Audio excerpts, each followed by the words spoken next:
I mean, I've always approached the idea of law and order from a three-pronged perspective, and synergistically speaking. So you have our military, then you have our police officers, and then you have civilians. And I've always felt like I have no problem with us. I'm very militaristic, and some of my friends hate me about that too. I'm perfectly fine with spending billions and billions of dollars making us the most powerful military in the world.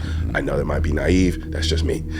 At the same time, I don't have a problem with police and law enforcement also being trained to the nines, being armed to the nines. I don't have a problem with it. I really don't. At the same time, I also want civilians to be the same way. But I'm being idealistic here. Sure. But I've always wanted there to be a synergistic relationship between all three. Yeah. Right. No, you're spot on, and our entire way of life in America is based on checks and balances, and it's not just in the government, right? Yeah. The elegance of the Second Amendment, right, shall not be infringed. Yeah. Who am I to interpret that, right? Yeah. So the clarity of the language there, it lends itself to where we are now, and we are by far the most free people in the world.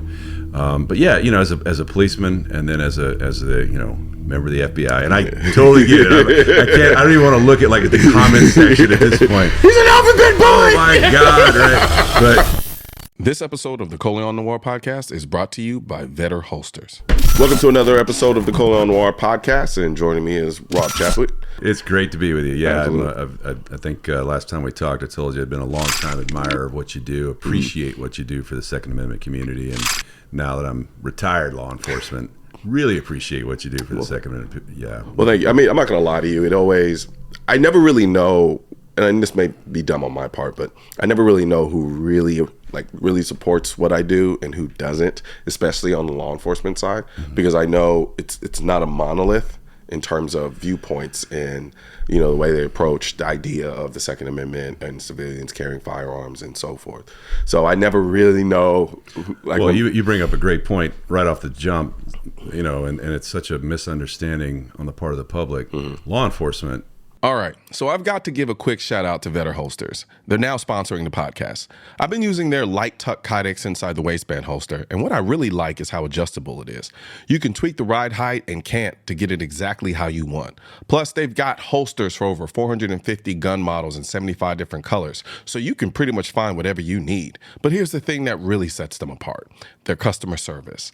I've heard so many stories about how they've gone above and beyond to make sure you're happy with your holster, and with a lifetime warranty and a 30-day money-back guarantee, it's clear they stand behind their products.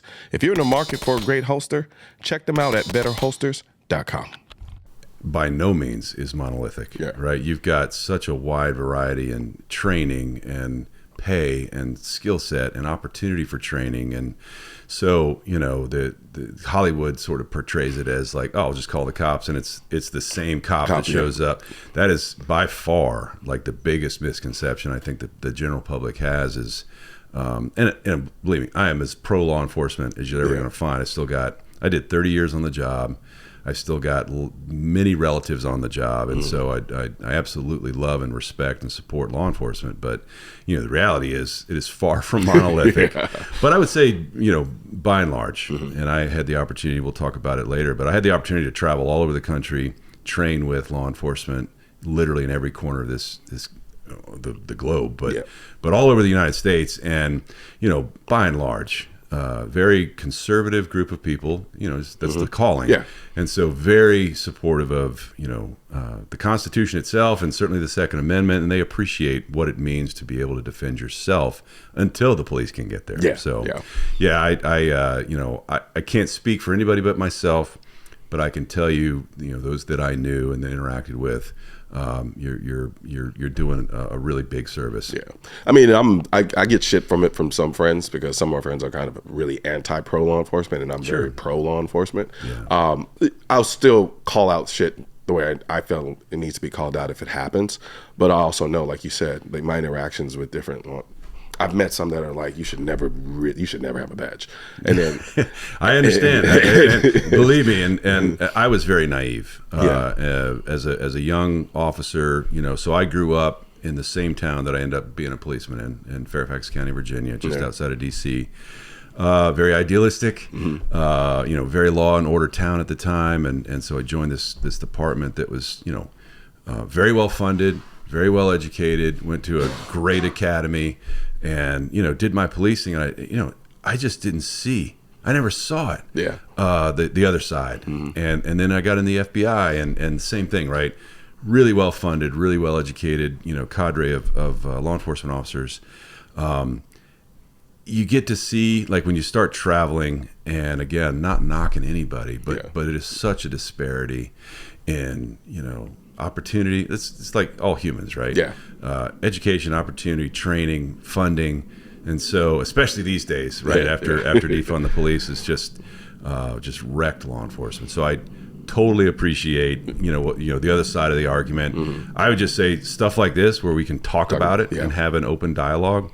That's the only way we're going to get through it. I mean, I've always approached the idea of law and order from a three-pronged perspective, and synergistically speaking. So you have our military, then you have our police officers, and then you have civilians. And I've always felt like I have no problem with us. I'm very militaristic, and some of my friends hate me about that too. I'm perfectly fine with spending billions and billions of dollars making us the most powerful military in the world. I know that might be naive. That's just me. At the same time, I don't have a problem with police and law enforcement also being trained to the nines, being armed to the nines. I don't have a problem with it. I really don't. At the same time, I also want civilians to be the same way. But I'm being idealistic here. Sure. But I've always wanted there to be a synergistic relationship between all three. Yeah. Right. No, you're spot on, and our entire way of life in America is based on checks and balances, and it's not just in the government, right? Yeah. The elegance of the Second Amendment, right, shall not be infringed. Yeah. Who am I to interpret that, right? So the clarity of the language there, it lends itself to where we are now, and we are by far the most free people in the world. But as a policeman, and then as a member of the FBI, and I totally get it. I don't even want to look at the comment section at this point. He's an alphabet boy. Oh my God, right? But my view, and I can, again, not speaking for anybody else, but I can tell you the people that I worked with, all of our view, we swore an oath to uphold the Constitution, not one person's view of it or another, or my view of it. The Constitution is written, right? I swore an oath to support that. And, our philosophy, my philosophy at least, was the police are there, the federal government's there, the military's there to make sure that other countries and other people don't come in and infringe on your way of life, and then they'll leave you the heck alone. Yeah. That's all I want. That's all you want. Just go home, do your thing, be left alone. Yeah. That ain't going to happen, though, unless you have a pretty strong executive where you've got the law enforcement and the military to be able to do that. That's the fact. And a lot of times, I've always said it in my videos where, for me, the Second Amendment is about the federal government fearing the people. And really what it is, it's the federal government respecting the people and what their potential capabilities are if they step outside of the bounds of what they're supposed to do, which is being servitude to the people. And so that's kind of the mindset that I always kind of looked at it. And I also, from a juvenile standpoint, I'm Red Dawn fantasy, right, is you have this invading country, and then they whew, all right, we got past the American military. Yeah. And then they come in and they roll into town, and and then the cops are just as armed and well trained. They're like, okay, all right, let's deal with these guys. Yeah. And they come in and then they get past them and they're like, God damn, the people too. Well, we all grew up watching Red Dawn, right? Exactly. And playing that. But, there's something to that. Yeah. There is something to that where it's if the people have no teeth, then what are you worried about? Yeah. Again, I'm as strict an interpretationist of not just the Second Amendment, but the entire Constitution. Those guys are pretty smart, and words matter, right? I try not to add words. I know I say it. I've had some brainstorming sessions with friends. It's amazing the genius you can come up with a little bit of drinking and hours and hours and hours and hours in one room pounding it out. Yes. As far as going back and forth debating wise. So imagine being in that room with those guys at that time. I know, right? You know what I mean? Yeah, that's right. So now that you're retired, what are you doing now? So I retired from the FBI about 3 years ago. Okay. I did 30 years in law enforcement. Started as a cop where I grew up in Fairfax.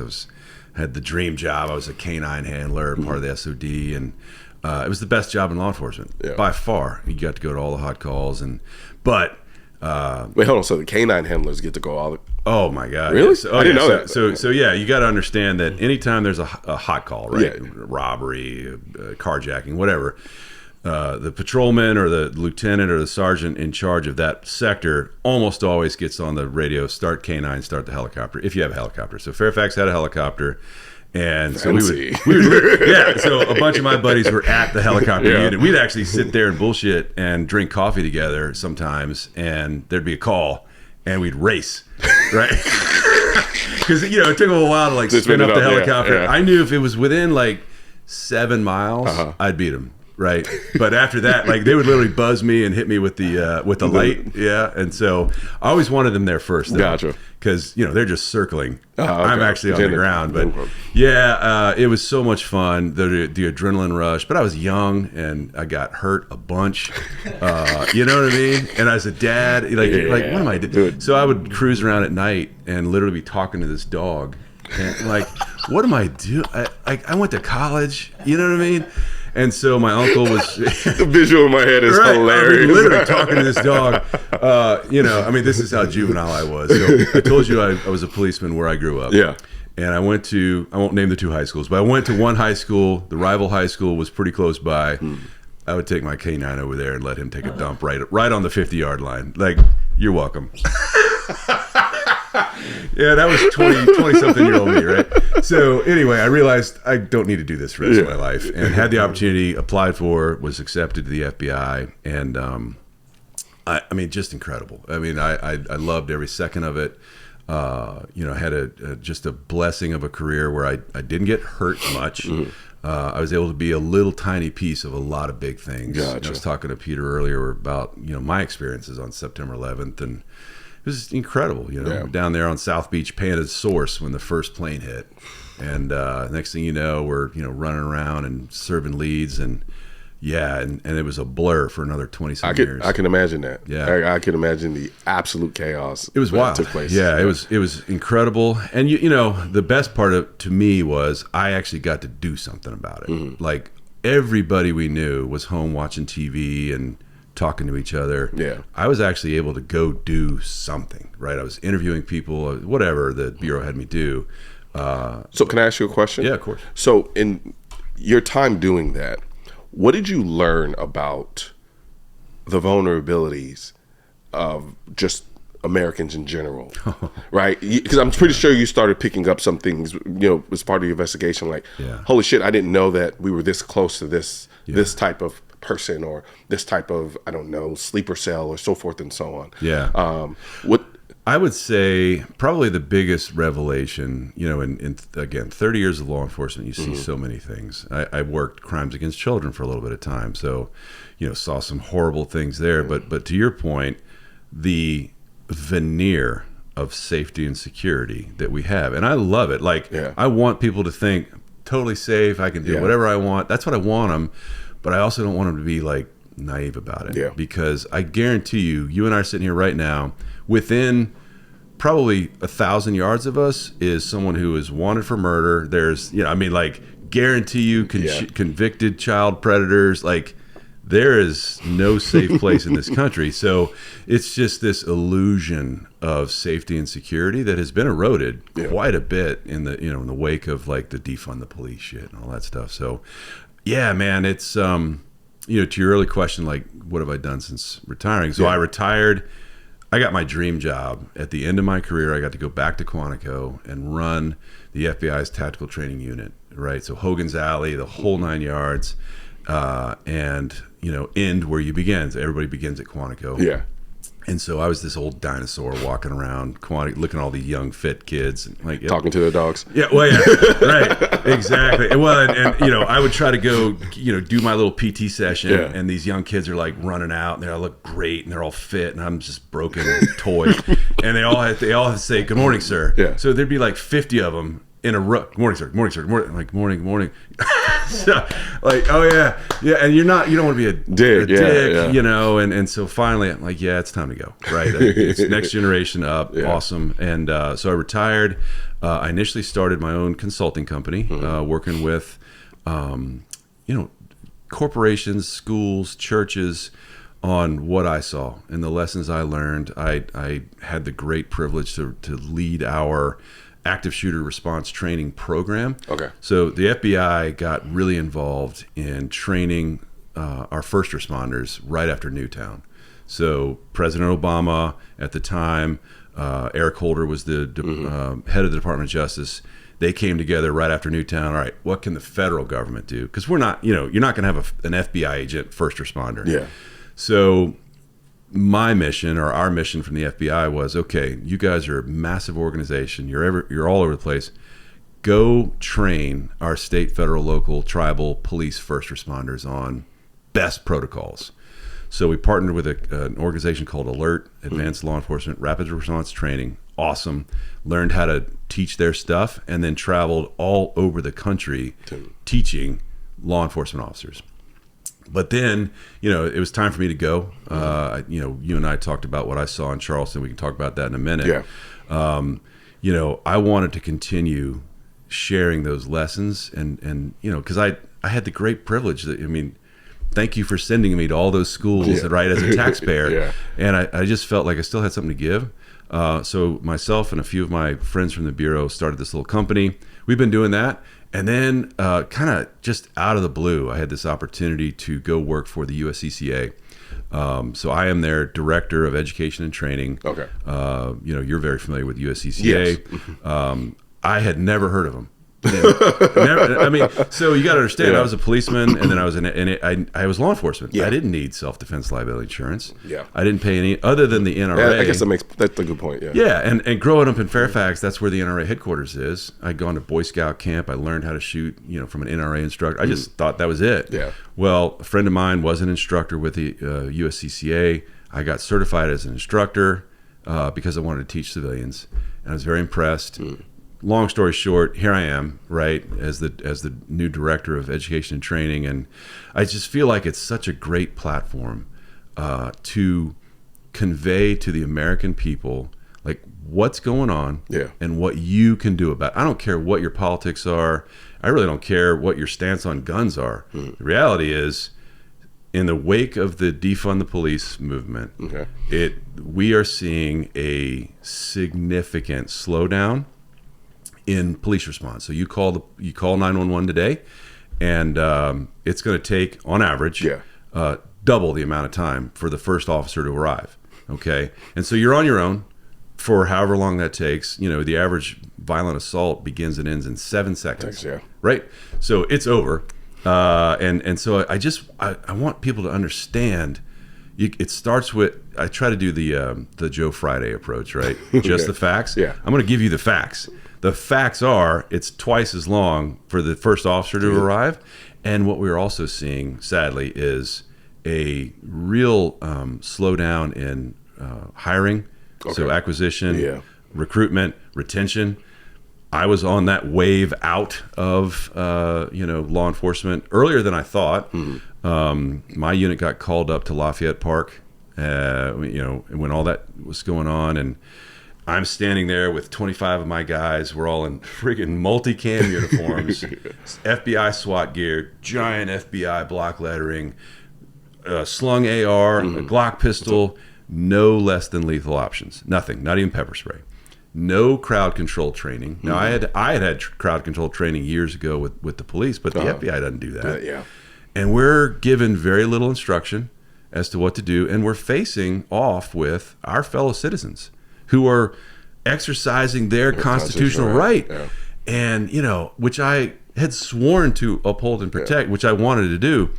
But, I'm thinking, all right, one agitator that really wants to get something going grabs my rifle or one of my guys' rifles. The next thing you know, it's, horrible, right? You've got 2 or 3 dead Americans at the feet of big bad FBI.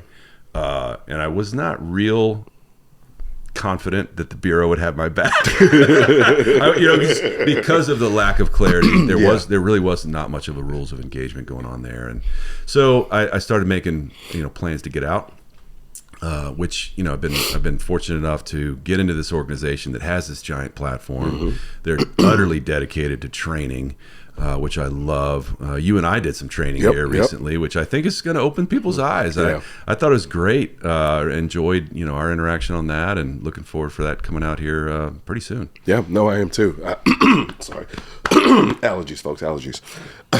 No, I had a good time doing that. I'm always looking for. I mean, I have the luxury being able to take a bunch of training courses, right? And so being able to then take that and then have people be able to see it so that they can learn from it themselves. Yeah. But my biggest thing with USCCA, which is why I have biggest fan of them being a sponsor, is because it's an aggregate. It's not just gun, self-defense, coverage, and so forth. It's everything. Yeah. And people don't understand that. Like when I first got into the gun space, you had to piecemeal this shit. Like all the information you're looking for, you had to. Google was still kind of in its. Mm-hmm. It was going strong, but you still had to search and find this about self-defense. What's the best ammo? What's the distance that you? All of this crap, you had to figure it out, and piecemeal it. And then, as I came up in my position within the space, then you had USCCA starting to come up and build itself up, and then they were just aggregating all of this information in one place. And I'm like, damn it, I wish I had this at the beginning. Yeah. Right. And because for me, it wasn't just about the gun. Right. The gun was the tool that was part of a bigger mindset and approach to protecting myself and people that I love, to make sure that we don't die. It's such an intimidating, first step for most people. For me, I never had a pistol growing up. I remember when I first got my pistol, the first pistol I had was as a policeman. And, I'm walking around, I had the shoulder rig. Yeah. What an idiot, right? But I grew up watching Miami Vice, right? Not at all. But, I think, my mission or my hope is, to help people understand how to get into the world of protecting yourself, right? That's why, our founder, Tim Schmidt, that's his origin story. Yeah. But, I sort of akin it to the first time you went bowling, right? You probably never went bowling by yourself because you didn't you don't know how to rent the shoes, how do you get the ball, how do you start the thing, all that. Yeah. But if you have somebody that can help you do that you feel comfortable with, well, the next time you can go do it and show somebody else. So, as the head of training, we've got 8,000 instructors plus around the country. I'm trying to build that. My hope is that the instructor is the trusted advisor. Hey man or lady, how do I do this? How do I what gun is right? Is there a right gun? Yeah. How do I train? How do I go to the range and practice? How do I hang the target? All these things that you don't know until someone helps you do it, and breaks down that barrier. You and I were talking before the recording started. It doesn't have to be the USCCA. I don't care. Yeah. Do your research. Yeah. All right. But understand the reality is your ass is on your own. Pretty much. Right. And for quite some time. What are you going to do until help arrives? How are you going to, not just yourself, but the people that are depending on you, right, to keep them safe? The gun, as you said, that is a great tool as a last resort. There are other things we want, the understanding and the mindset of what am I going to do? Yeah. And understanding that, under stress, you're not going to come up with a plan. You better have decided that plan ahead of time, right? And put some things in place. Yeah. And we talk about that in the video too, but what do you have in place right now that will allow you to buy a little bit of time and make those decisions and keep, distance and barricades between you and whatever bad is happening. Yeah. Because ultimately, all of us just want to go on with our lives. Pretty much. Right? And you said something that was incredibly vital, is the idea of at least having thought through it multiple times throughout your life, right? Because I get it, man. Most people are just going through life. They just want to live their life. They don't want to have to worry about this shit. However, the shit might worry about you. So the moment chooses you. You don't choose it. Exactly. That's for sure. And I was thinking, just the other day, this was actually yesterday. I was going to a coffee shop, and it was a beautiful day. I decided, hey, let me go work on a script out outside at a coffee shop and do all that, metropolitan shit. So I'm walking into the door, and then I hear, and I was like, oh, here it goes. Yeah. Right. Right. And I realized in a moment, my biggest fear is not knowing where the gunshots are coming. Where is it coming from? Incredibly hard to locate it. Yeah. Because you don't know what to do. You're stuck. You're like, it's close enough where it's a problem and it's a threat. Yeah. But you're far enough where you don't know where it's coming from. Yeah. Right. Now, it wasn't gunshots. It was construction. Okay. But I always try to put myself through that mind space whenever something like that happens. And now I look kind of silly because I'm walking, I have my backpack and I hear it. Yep. And all of a sudden I'm the only one that goes like this. Yep. Right. And there's literally this woman sitting at the table and there's this other guy and they don't even budge. Like Right. for them, they didn't even, Yep. right? So now, in all fairness, they may have been there for long enough for them to hear that they've heard it already, right? Maybe. But I was thinking, damn, like, all right, so my mind said, okay, what did my body do? Right? What did I freeze? What was I thinking? Was I thinking, oh, let me go run to find out what's happening, or let me find where's cover, where's concealment, or did I adrenal dump? Is my adrenaline going nuts, right? And I typically kind of know what my body's going to do in response to that, and I know for me, it's going to take a second or two for things to click in. Of course it is, right? Yeah. And then I'm going to have a complete body adrenal dump. It's gonna feel like a wave. I already know because I've had situations that are kind of creepy, and so I know, okay, so that's what my body's gonna do, and so I can kind of plan for that and think, okay, so now in my brain I go, after that happened, even though it wasn't a real situation, I think, okay, so the next time if I find myself in that situation, I think the first thing I should be looking for is probably cover in my immediate position. Sure, right. And then further assess. Exactly. Right. Yeah, don't assess in the open, assess behind some shit that can get you shot. When we were at Quantico, we had weeks and weeks, I think it's like 26 weeks with new agents, and we would get them for a pretty good amount of that time. So we had lots of time to spend developing. I said, but if I had 1 hour only to train somebody, all right, it would be all about mindset. Just understanding what your body is going to do, anticipating that, right? Fighting through it again, right? Again, and then the commitment to action, right? So you must be committed to do something because you will be overcome by events. You and I discussed my experiences in Charleston. So back when they had the Charleston church shooting, Mother Emanuel Church, I was a member of the FBI SWAT team in South Carolina. My team responded to that. And of all the things I saw in my entire law enforcement career, that was the most heartbreaking crime scene.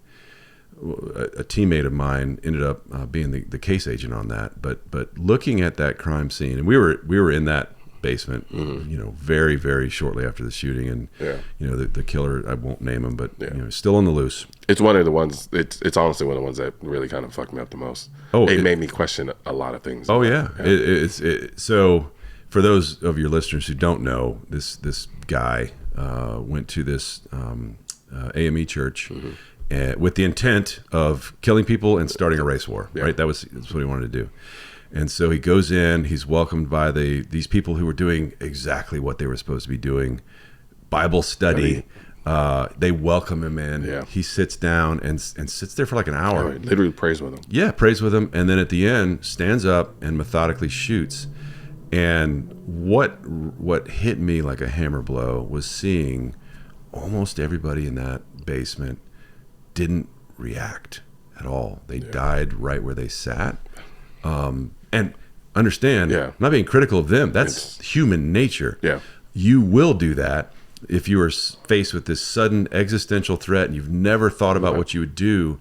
There were 77 shell casings from a pistol. And he used a 45. Yeah. So there were 11 spent magazine. That killing took a long time, and people sat there. And so that's what will happen. Yeah. This is why I want to share this message. Like, all right, listen, I'm not trying to be ghoulish. I honor the victims, not just them, but thousands of others who have been overcome by events. Understand it can happen in the blink of an eye. And what are you going to do? Like, your commitment, even if others aren't, because we're pack creatures. Our brains have this bias towards normalcy. It will try to convince you that it's a car backfire, right? You have to understand this and overcome it. Yeah. And to your point, you were the only one. You might look silly. Who gives a shit? Yeah. Right? Like, okay, but you could be the one that's around the corner when it really breaks loose. Exactly. Right? So I tell people all the time, it's all mindset. And I'm not saying walk around being paranoid. Yeah, like I go throughout my life just fine. Right. But when I'm confronted with what could possibly be outside of normal happenings, I treat it as such. I don't dismiss it. So I was good. I'm going to get my coffee, city boy. And when I heard it, my brain split. I partitioned. It went, this is probably nothing. Maybe just construction, or maybe shooting. Yep. Figure it out, then go finish getting your coffee. There you go. Like, and you had the right instinct, right? Move to cover. Yeah. Give you a little more time to assess from a relative position of safety. And then if it's nothing, cool. If it's something, then you have other decisions to make. It might also be because I'm black. Yeah. Because for some reason, we're the only ones that run. I'm not joking. People think this is a joke. I've seen it with my own eyes. Yeah. Something happens, and everyone's like, what was that? Yeah. And all the black people are already gone. So that's been my experience from that standpoint. But I will say, what really is because of what I've been doing in the space that I'm in. That's really what it is. It's now my mindset is very different. Where before I would write off things because your body wants to stay in this kind of homeostasis of comfort, right? Yes. And now I kind of force myself into the discomfort of it. I don't want it to be this, but damn, it might be. Right. That's right. That's kind of well, and so I encourage people to have certain pre-made decisions. Right. This is what I'm going to do if this. Right. Okay. I will do this if I'm sitting at my cubicle at work, and I hear what I think might be gunshots. Yeah. I'm going to look, and if I'm not sure, I'm going to start moving. Even though all the other lemurs in there, right, are all like, not do it, right? I'm not doing it. Hey, you might be wrong, and they might be ridiculed, and that's okay. But you also might influence somebody else. Like, hey, man, let's get out of here. And you could save some people's lives. So just that bias towards action, just that is such a powerful tool. No, it really is. So from a training perspective now, so taking what you've had from experience in the FBI, how do you approach now teaching civilians? So or creating curriculum around teaching civilians and so forth. We try to make it as an easy, remove the barriers to entry. We try to find out what are people looking for. So we've had lots of wizards, that do like the search engine stuff, and what are people asking for? What are they looking for? And then we try to meet that. So, we want to provide. So many people want to train in like the super high, skill set, operate. And there's lots of guys in that space, and I respect them completely. Right? Everyone wants to be a John Wick. Yeah. The reality is, and I've had some private clients like, okay, what's your I've gone to this school, that school. Okay, we get on the range, and they are a danger to themselves. And so, you just try to make it as, the basics, right? A football coach will tell you, right? You get the basics down until don't go fast roping out of a helicopter and doing rolls until you can actually draw, present, and hit what you're aiming at, and maybe move a little bit, right? That kind of thing is really as far as most people, including law enforcement. I mean, I had again, not knocking law enforcement. The reality is, I've trained literally thousands and thousands of officers around the world. Most of them don't have the time, especially anymore, or the money, the budget to shoot, to become proficient. Most departments require, maybe one box and for their qualification. That is not training. Yeah, that is a qualification. And that's all they get. And these men and women are many times required to come out of their own pocket for their training ammunition. I've been in courses before where cops paying on their own. Yeah, and I respect that so much that they have that, but generally these men and women are not making that much money. Anytime my unit would go anywhere, we would always forget a couple of cases of ammo. Uncle Sam, did we lose that? I don't know. That was you guys, So the reality is, like, one of the things that we talk about too, in terms of knowing the facts, I want people to understand the Hollywood bullshit. The reality is the average law enforcement shooting, the FBI keeps these stats and has for 80 plus years now. Average law enforcement shooting is about me to you, like 7 to 10, or maybe me to Peter, 7 to 10 feet. And trained law enforcement officer, now, again, we talked about the training, but this person has some training.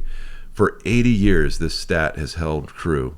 That distance in an existential gunfight, the law enforcement officer is likely to miss around 80% of the shots they take. Okay? So 7 or 8 of those bullets are going into something or someone other than their intended target. I will tell people right now, and Peter's been on the range with me, and he sees it. So the way I film my videos, I'm very much filming from an instinctive shooting standpoint, right? So, which is why I'm always using still targets, right? Just so I can get an auto report on my hits. Now, there's some debate about whether or not that's training me to expect to hear the sound and not see the reaction. But you'll be amazed, considering how many rounds I've shot, how many courses I've taken, it doesn't matter.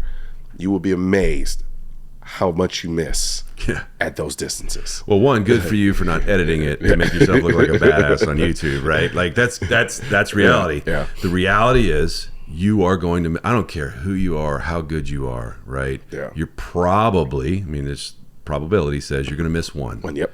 And that bullet is not the Matrix. It's not going to go past the end and just drop. So it's going into something or someone. Yeah. As a law enforcement officer, you likely have qualified immunity. As a civilian, no.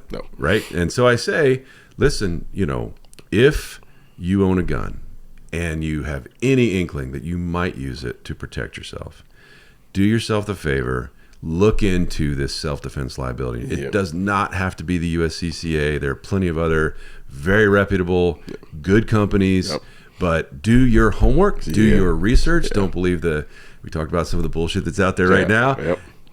Do the actual research. Don't listen to a YouTuber. Don't do the research and figure out which one is best for you. You make that decision, right? I beg people to not just think it's going to be like it is on TV. You know? It's so easy to fall into that because it's like, in all fairness, a lot of times that's the only exposure you have to anything like that, right? Generally speaking. But like again, that's why I'm always pushing go whatever you want. But the reason why I like USCCA is because it gives you so much access to the other stuff that's just as important as the firearm. Yeah, it's it just is what it is. And my mission as the education and training head is to train and teach and equip you to never have to use that tool. Exactly. Like I would love that, right? That's should be the goal, right? That's right. But yeah, it's we got a lot of work to do. And and even for me, like just even having this conversation, I was thinking to myself, I'm sorry, this is my mom. She just keeps. Please. Yeah, she won't stop. You better not ignore your mom. I know, right? Yeah. She's gonna see this. She's like, oh, so that's what you do, right? When I started doing what I was doing with YouTube, my goal was to have people come along with me on my journey as I got into this firearm thing, right? I would do my first competitions where I sucked, but the goal was, hey, just follow along with me, right? I wanted to create engaging, creative content, but also for people who can necessarily do what I do, I want them to be able to follow along, and then maybe serve as a catalyst for them getting into it and starting to do that as well. But at the point where I'm at now, it's kind of easy for me to kind of get into this machine mind state where I'm like just pumping out stuff, and just having this conversation really kind of reignited in me. It's like my goal really is to have people be prepared as best as they can because I'm that person. Yeah. Like yes, I have more experience now than most people, but I'm still that guy. I'm just a citizen who goes about his life who happens to carry a gun on him. Yeah. I'm not military. I'm not law enforcement. And so I want to be able to communicate as much of the knowledge as I get because I'm in the position I am to people out there who may not otherwise be able to hear it. Yeah. I appreciate that deeply. And one of the things that I'm most excited about, when I walked in the door at the USCCA, what I noticed was we really didn't have anything other than firearms training, and nothing wrong with it. I love that. I'm a huge Second Amendment advocate, supporter, but I want to give everyone some option. Most of us cannot fight right? Yeah. Just hand to hand. They're just Yeah, not equipped thing, to. yeah. And there's always someone who can kick your ass. I don't care who you are. Exactly. So, you know, the gun is the great equalizer. But also there are, you know, when I was a policeman, I carried non-lethal options, and those require training too. Yep. And so, you know, I approached what I consider the big four in the non-lethal space. So taser, self-defense, Byrna, ASP, and Saber, right? I carried all those. Now, Byrna didn't exist when I was a cop, but I carried those other tools on my belt. I literally bet my life on them. Are they the end-all, be-all? Of course not, right? But I wanted to give our members who, you know, do carry a gun all the time, there are plenty of non-permissive environments, right? Yeah. I don't want you to not have anything. And so we wanted to vet these weapons, and we're coming out. We actually announced it at SHOT Show, this partnership with those big four. And so the USCCA is going to be rolling out this new non-lethal weapons instructor certification and end user civilian courses. So the people that understand, you know what, maybe I don't want to own a gun. I'm not ready for that yet. Or maybe I never will be. Maybe I'll get a Saber pepper spray thing, or maybe it's a Byrna launcher, or maybe it's a taser, whatever, right? So we want us to be that one-stop shop, at least to start with. It's a great portal. Like, let me just do the research and see, you know, maybe these guys are not for me. Okay, cool. But at least your foot's in the door, and you're asking the right questions, right? So, and people like you are putting out content that they can reasonably digest and go, yeah, that's a great place, and let me link to that, whatever. So that's my hope. Absolutely. Well, appreciate it, man. Thank you for taking the time to come on the podcast. It's a thrill. Thanks so much for what you do. I know you have.